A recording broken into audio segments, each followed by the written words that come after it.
I'm Mia, 28 years old. I married Oliver 5 years ago. We don't have children yet because of our busy work lives. Oliver and I met through a friend's introduction and we hit it off right away. Half a year later, we got married. Oliver works as a salaryman for a local company. The company isn't very large, so Oliver's salary is moderate. As for our home, my father-in-law spontaneously bought us a luxurious high-rise apartment when we got married. Unfortunately, he passed away suddenly from a heart attack, and Oliver suggested to his mother, my mother-in-law, that she should move in with us. One day, Oliver came home from work to find mother-in-law at our place. He exclaimed joyfully, "Living with Mom? Yes, here's my paycheck." It was payday at Oliver's company, so he happily handed the pay stub to mother-in-law. Mother-in-law accepted the pay stub with polite gratitude. Eventually, mother-in-law moved into the high-rise apartment and Oliver's days seemed to become filled with joy as they started living together. About 3 months after our marriage, I noticed something. Mother-in-law was incredibly obsessed with cleanliness to the point of being a neat freak. If a speck of dust fell on the dining table, she would be so upset that she would stop eating, and this happened more than once. If there was even one hair in the bathtub, it would cause a commotion and she would demand that the water be completely replaced. At first, I was puzzled by mother-in-law's obsession with cleanliness, but now I have gotten used to it. And I know what to be careful about, so I feel more at ease. Mother-in-law is very strict with me but very kind to my husband Oliver. When Oliver comes home from work, mother-in-law waits for him at the front door, taking his bag as soon as he opens the door. Then she asks, "Do you want to shower first or have dinner?" If Oliver says he wants to shower first, mother-in-law promptly prepares a towel and a change of clothes and even joins him in the bathroom to wash his back.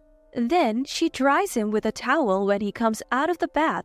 About dinner, mother-in-law had something to tell me when she started living with us. "I know all about Oliver's likes and dislikes, so I'll be the one to make Oliver's food." After my mother-in-law said that, I no longer had to make Oliver's meals. As days went by, I felt more and more out of place. Oliver was always concerned about his mother's mood and he stopped talking to me as much. One day, I asked Oliver, "Who do you value more, me or your mom?" What kind of silly question is that? Of course, both of you are important. I don't feel that way. Don't worry about it. A few days later, I saw something I wasn't supposed to.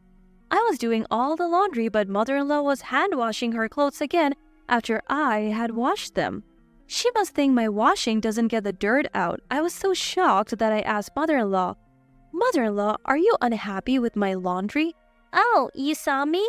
It's not that I am dissatisfied, but I prefer to wash them myself." "Then can you put your laundry in a separate basket next time? I won't touch anything in that basket." My, what an impertinent daughter-in-law. Oliver must feel so sorry to have you as a wife. Why would he feel sorry? Please explain clearly. Enough of this. I don't want to talk to a daughter-in-law like you. I understand. That night, I planned to talk to Oliver about mother-in-law when he got home, but as usual, mother-in-law was waiting at the entrance and they went straight to the shower together.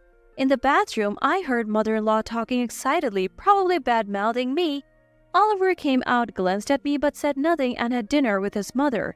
After dinner, as soon as Oliver and I went into the bedroom, he burst out, "Mia, I heard you said terrible things to Mom. Why are you bullying her?" I never said anything terrible, and I am not bullying her.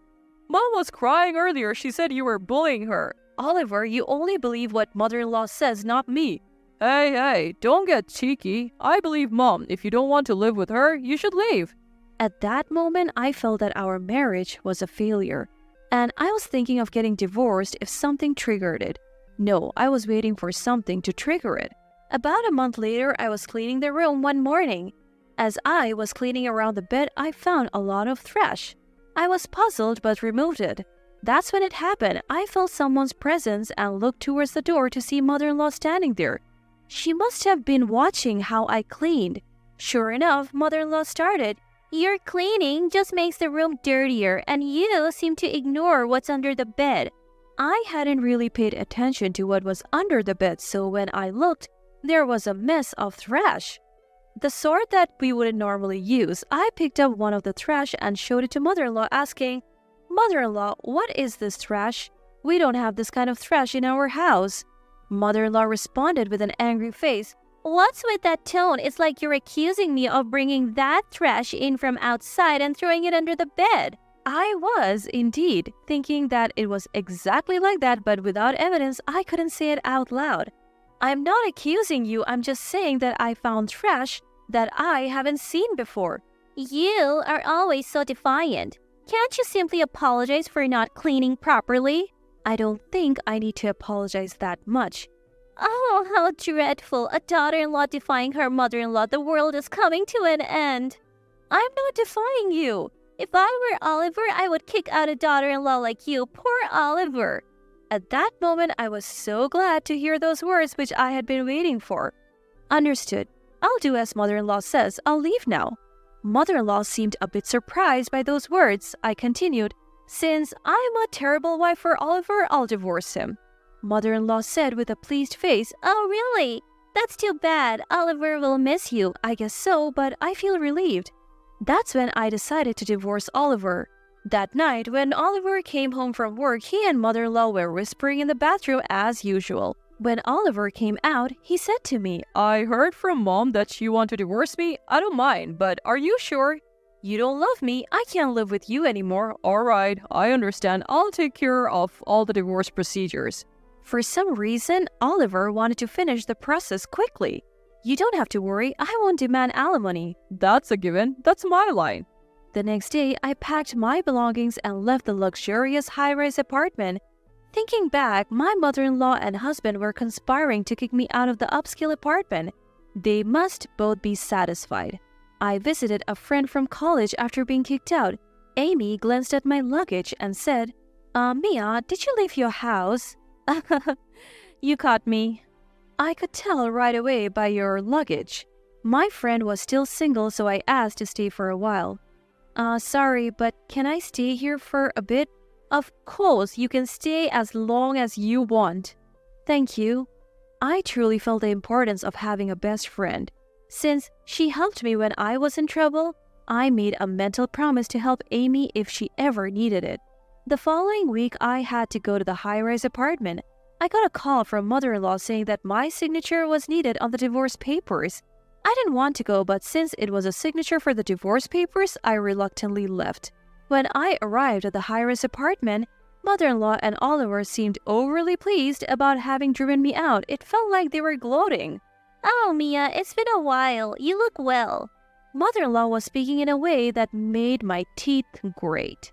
Oliver was smiling, saying something he had never said to me before. Mia, how are you? Always take care of yourself. Their words gave me a chill. "I have brought the signed divorce papers. Oliver, please sign them and submit them. Goodbye." I was about to go home, but mother-in-law said, "Mia, don't hurry home. Stay and relax." Yeah, stay and eat something. "Actually, the meal is already prepared. It's your favorite." Reluctantly, I stayed for a meal at Oliver's home, thinking that if Oliver and mother-in-law had been this attentive before, we would never have divorced. Mother-in-law and Oliver didn't seem to want me to leave even after dinner.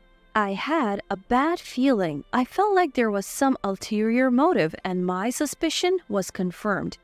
Mother-in-law said, "By the way, Mia, Oliver's company has gone bankrupt and we have lost our income. About the compensation money in the divorce case." I felt like I understood the reason for today's unusual kindness when mother-in-law mentioned the compensation money in the divorce. We agreed to waive the compensation money in the divorce case, didn't we? I didn't say that.